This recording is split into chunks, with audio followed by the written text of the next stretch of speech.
समाजवाद के बारे में आपने कहा कि जो समाजवादी पार्टी है ये फेक सोशलिस्ट हैं, नकली सोशलिस्ट हैं। तो समाजवादी है कौन फिर उत्तर प्रदेश में? क्योंकि अर्थशास्त्री कहते हैं कि बीजेपी जो है वो पहले इकोनॉमिक पॉलिसीज में राइटिस्ट थी, फिर वो सेंट्रिस्ट हो गई, अब वही समाजवाद बन गए हैं।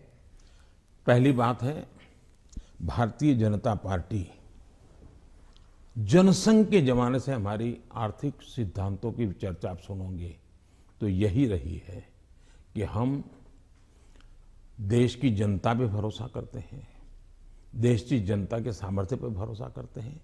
सरकार की नीतियां उनको अवसर देने वाली होनी चाहिए और हम वो नीतियां बना रहे हैं कि उनको सबसे ज्यादा अवसर मिले।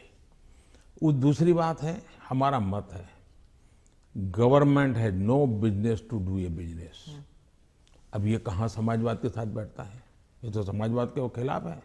सरकार का काम है गरीब के लिए भोजन की चिंता करो, सरकार का काम है गरीब के लिए घर बनाओ, सरकार का काम है गरीब के लिए शौचालय बनाओ, सरकार का काम है गरीब को पीने का शुद्ध पानी दो, सरकार का काम है गरीब अगर बीमार है तो उसको इलाज की व्यवस्था करो, सरकार का काम है गरीब गांव-गांव तक कुछ रास्ते बनाओ, लोगों को जाने आने की सुविधा करो। सरकार का काम है कि हमारा देश का एग्रीकल्चर ताकत जो है विश्व के बाजार में कैसे पहुंचे, इसके लिए कुछ व्यवस्था करो। छोटे किसान उसको दरकिनार किया गया, उसकी चिंता करो।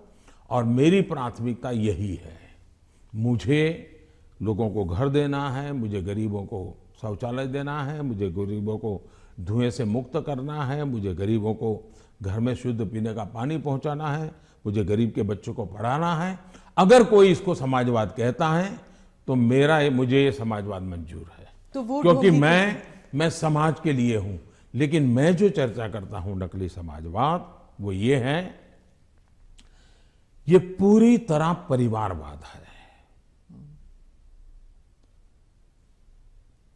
लोहिया जी का परिवार कहीं नजर आता है क्या? वो भी तो समाजवादी थे। जॉर्ज फर्नांडिस का परिवार नजर आता है क्या? वो भी समाजवाद थे। नीतीश बाबू हमारे साथ काम कर रहे हैं, वो भी तो समाजवादी हैं। परिवार कहीं नजर आता है क्या? ये समाजवादी लोग हैं। लेकिन ये लोग देखिए, पूरा परिवार। मुझे एक बार किसी ने चिट्ठी भेजी थी, मैं तो भूल गया आज। उन्होंने कहा कि इनके परिवार से, ये सपा जो है उत्तर प्रदेश का, 45 लोग ऐसे थे जो किसी न किसी पद पर थे। एक ही फैमिली के 45 लोग। और किसी और ने मुझे कहा कि उनके पूरे परिवार में 25 साल की उम्र के करीब करीब सभी व्यक्ति को चुनाव लड़ने का मौका दिया गया है। क्या ये परिवारवाद का लोकतंत्र के लिए खतरा है? इसलिए मैं कह रहा हूं। तो अखिलेश और जयंत दोनों कहते हैं कि परिवारवाद सिर्फ उनकी पार्टी में नहीं, आपकी पार्टी में भी है। राहुल गांधी भी कहते हैं कि परिवारवाद से जुड़े मतलब सेकंड जनरेशन लीडर्स तो आपकी पार्टी में भी हैं। बहुत फर्क है। ये फर्क, अच्छा सवाल पूछा आपने। मैं थोड़ा विस्तार से जवाब दूंगा, बुरा मत मानिए। लेकिन देश की जनता को मैं झूठ के सामने सत्य समझाना चाहता हूं। एक परिवार से अनेक लोग जनता के बीच में जाएं, एक परिवार से 2 लोग जाएं, 3 लोग जाएं और जनता उनको चुनाव करके भेजे, वो एक राजनीति का पहलू है।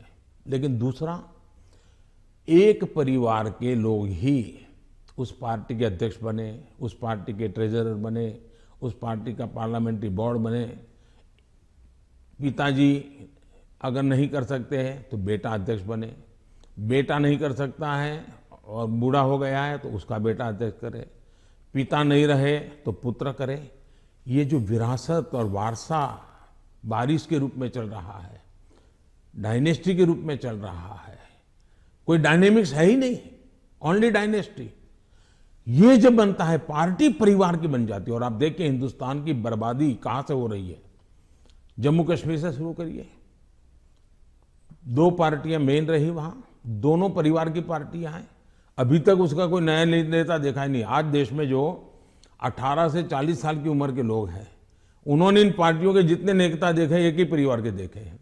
दोनों पार्टी, पंजाब में देखिए परिवार वाली पार्टी, आप हरियाणा में देखिए, परिवार की पार्टी।